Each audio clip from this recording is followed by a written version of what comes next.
Traders, how are you? कैसे हैं आप लोग? तो आई होप आप लोगों के सैटरडे संडेज बहुत अच्छे निकले होंगे। आप लोगों ने मेहनत किया होगा, आप लोगों ने अपने चार्ट्स के ऊपर काम किया होगा, स्ट्रेटजीज के ऊपर काम किया होगा, ऐसे मैं उम्मीद करता हूँ।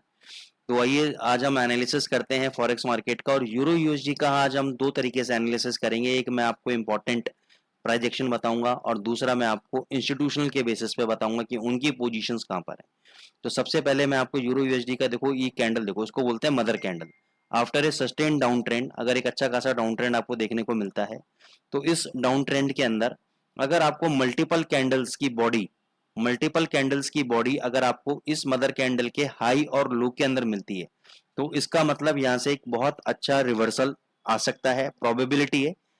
ठीक है, और इसकी प्रोबेबिलिटी कैसे है, मतलब किस तरीके से ट्रेड करना होता है इस पैटर्न को। जब भी आप सस्टेन डाउन ट्रेंड इतना बड़ा रेड कैंडल देखो तो हमेशा आपको अपोजिट डायरेक्शन में यानी बाय साइड प्ले करना है। तो कैसे प्ले करना है? जब इस कैंडल के हाई के ऊपर कोई भी 2 घंटे की कैंडल की बॉडी ग्रीन होनी चाहिए, बंद हो जाएगी, तो उस कैंडल के क्लोजिंग पे आप बाय कर लोगे। उस कैंडल की क्लोजिंग पे आप बाय कर लोगे। ये जो कैंडल है ये आपका स्टॉप लॉस रहेगा और जितना इसका डिस्टेंस है उतना ही मिनिमम आपका टारगेट रहेगा ऊपर की तरफ। मान के चलो इसका डिस्टेंस आपका है 80 पिप्स का, तो आपका मिनिमम जो टारगेट रहेगा वो भी 80 पिप्स का ऊपर की तरफ रहेगा। तो पहली कंडीशन तो ये हो गई। अच्छा, कई बार क्या होता है कि ऊपर क्लोजिंग के बजाय कई बार नीचे ऐसे रिवर्स डायरेक्शन में क्लोजिंग कर देता है, मतलब सेम डायरेक्शन में क्लोजिंग कर देता है। तो इस ट्रेड को हमें नहीं लेना है, शॉर्ट ट्रेड नहीं लेना है, क्योंकि हम क्या देख रहे हैं, हम डाउन ट्रेंड के बाद अगर हमें ऐसा कैंडल मिला है तो हम रिवर्स ट्रेड करने की कोशिश करेंगे। सेकेंडली, सुबह का पहले का 2 घंटे का कैंडल के दो कैंडल का लो नहीं ब्रेक किया है और ऊपर जा रहा है। ये 837 तक यानी इस लेवल को टच करने ऊपर जा सकता है, लेकिन इस लेवल पे मेरा ट्रेड रिकमेंडेशन नहीं है। जैसे यहाँ पे देखो, ये ऊपर जब जा रहा था तो यहाँ पे एक डिप मारा, तो ऐसे ही एक डिप का मैं वेट करूंगा और मैं 780 के आसपास अगर आता है आज 1.0780 के आसपास, तो यहाँ पे मैं बाय ट्रेड लूंगा। फाइनल स्टॉप लॉस रहेगा मेरा 750 का क्लोजिंग बेसिस पे। अब ये इंपॉर्टेंट है, जो लोग नए हैं उनको समझना बहुत जरूरी है कि क्लोजिंग बेसिस क्या होता है। अगर किसी भी कैंडल की क्लोजिंग डेली चार्ट पे, या तो 2 घंटे का चार्ट है, मैं बोल रहा हूँ डेली चार्ट पे किसी भी कैंडल की क्लोजिंग अगर 750 के नीचे यानी 749 होगी, 748 होगी, 725, कुछ भी 750 के नीचे अगर क्लोज हो गया तो हम एग्जिट करेंगे और बाय ट्रेड से अपने स्टॉप लॉस काट लेंगे। नहीं तो हम अपनी पोजीशन को होल्ड करेंगे, वापस बाउंस बैक ऊपर मारेगा। अब प्रॉफिट बुकिंग आपको अपने हिसाब से करनी है, 20 पिप मिल जाए, 25 पिप मिल जाए, 30 पिप मिल जाए, वो आप लोगों का आउटलुक है।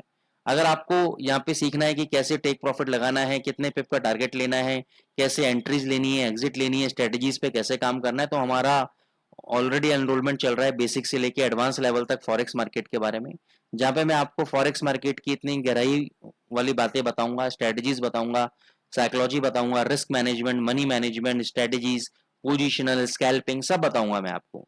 तो उस कोर्स में आप एनरोल कर सकते हैं। उसके डिटेल्स के लिए नीचे नंबर डिस्क्रिप्शन बॉक्स में दिए हुए हैं, आप मेरे को कांटेक्ट कर सकते हैं। तो आपको ये लाइफ चेंजिंग इवेंट होगा, आपका लाइफ चेंजिंग कोर्स होगा आपका। अगर आप चाहते हैं फॉरेक्स मार्केट के अंदर अपने आप को एस्टैब्लिश करना, तो जरूर हमारे इस कोर्स करिकुलम को कीजिए, क्योंकि यहाँ पे हम सिर्फ कोर्स नहीं कराते, यहाँ पे हम एक कंप्लीट ट्रेडर आप लोगों को बनाते हैं। जीबीपी यूएसडी में भी सेम पैटर्न बना है।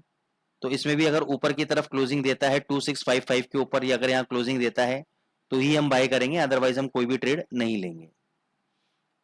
फिर हम आ जाते हैं एयूडी यूएसडी पे। एयूडी यूएसडी काफी स्ट्रॉन्ग खड़ा हुआ है, लेकिन इसकी अगर बेहतरीन अगर मैं बोलूं बाइंग, तो बहुत बढ़िया बाइंग देखो। एक तो आप अभी बाय कर सकते हो, 6416 पे बाय कर लो, ये स्कैल्पिंग ट्रेड होगा। और ये जो लो है आपका, कितने का लो है आपका, ये 6364, ये आपका स्टॉप लॉस रहेगा और टारगेट आपका 6500 और ऊपर के टारगेट रहेंगे। अगर ये स्टॉप लॉस कट जाता है तो दूसरी बाइंग कहां करनी है आपको? दूसरी बाइंग आपको इस कैंडल के आसपास करनी है जो प्रीवियस आपका सपोर्ट है, और एक ये सपोर्ट जोन है। एक जोन होता है, एक सपोर्ट लेवल होता है, ये भी हम आपको क्लास में क्लियर करेंगे। सपोर्ट जोन क्या होता है और सपोर्ट एग्जिट क्या होता है। तो ये जो सपोर्ट लेवल है 6347 सॉरी 6272 के आसपास है, तो 6280 के आसपास हम बाई करेंगे। 6190 का स्टॉप लॉस रखेंगे पोजिशनल ट्रेड के लिए, और 100 से 150 पे ऊपर की तरफ हम चेज करेंगे एयूडी यूएसडी को। ठीक है, अब हम आ जाते हैं गोल्ड के अंदर। गोल्ड में अभी जो आपका लेवल है 1900 का, बहुत स्ट्रॉन्ग लेवल बना हुआ है। जब तक ये 1900 के लेवल के नीचे नहीं जाता तब तक इसमें सेलिंग प्रेशर नहीं आना चाहिए।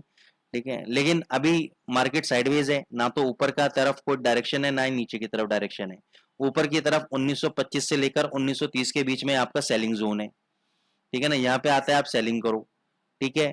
1900 अगर ब्रेक करेगा तो नेक्स्ट सपोर्ट लेवल आपका 1875 से 1880 के बीच में। इससे पहले आपको कहीं बाइंग नहीं करनी है, इसी जोन के अंदर आपको बाइंग करनी है। अब इससे पहले अगर आपको ट्रेड बनाना है तो एक ट्रेड बन सकता है कि आप 1915.40 के आसपास शॉर्ट करो, 1920 के आसपास अपनी पोजीशन को एवरेज करो, यानी एक लॉट और शॉर्ट करो, 1930 का फाइनल स्टॉप लॉस रखो क्लोजिंग बेसिस पे, ये आपके नीचे आ सकता है। अगर ऐसा नहीं हुआ, क्योंकि चांसेस इसके भी कम है, 50-50 चांसेस है, 100% नहीं है, लेकिन फिर भी अगर आपको ट्रेड लेना है आप ले सकते हो, बहुत बढ़िया ट्रेड ले सकते हो। लास्ट एनालिसिस के अंदर मैंने आपको क्या लेवल दिया था बाइंग का, 1905 के आसपास बोला था बाइंग कर लो, 1899 का स्टॉप लॉस दिया था और 1925 का मैंने टारगेट दिया था। ठीक है, यहाँ पे लो कितना लगा, यहाँ पे लगा 1903.81 का लो लगा और हाई लगा 1917 का। तो जिन लोगों ने बाइंग किया उन्होंने प्रॉफिट बुक करा होगा, बिल्कुल बॉटम लेवल पे आया। तो मैं 1905 से 1910 तक के टारगेट काउंट कर रहा हूँ, हालांकि 1925 दिया, लेकिन मैं खुद 1905 पे लेके 1910 पे निकल गया था, तो मैं 50 पिप का टारगेट काउंट कर रहा हूँ। मैं ये नहीं कह रहा कि अभी 1915 चल रहा है, 100 पिप मिल रहे हैं, कर लो प्रॉफिट बुक कर लो, नहीं। मैंने जो किया मैं उस पर बता रहा हूँ, मैंने 1905 पे लेकर 1910 पे निकल गया था, तो 50 पिप का प्रॉफिट बुक कर रहा हूँ, मैं भी इसके अंदर काउंट करूंगा। ठीक है, तो अभी आप चाहो तो शॉर्ट पोजिशन बना सकते हो। क्वांटिटी क्योंकि जैसे मैं 0.10 पे करता हूँ तो मैं 0.01 बनाऊंगा यहाँ पे, क्योंकि मेरा कॉन्फिडेंस लेवल इतना हाई नहीं है यहाँ पे। फिर 1920 पे 0.02 बनाऊंगा, 1930 का एसएल दे दूंगा क्लोजिंग बेसिस पे, और नीचे कहीं भी बुक मारेगा फिर ये मैं प्रॉफिट बुक करके निकल जाऊंगा। तो यही स्ट्रेटेजी आपको अपनानी है। तो दोस्तों अगर आपको अच्छा लगा हो तो लाइक्स में कमी मत आनी चाहिएगा, जितना मैक्सिमम लाइक करेंगे, मैक्सिमम लोगों को शेयर करेंगे, उनको भी मदद मिलेगी हमारे ऐसे एनालिसिस से। Thank you so much.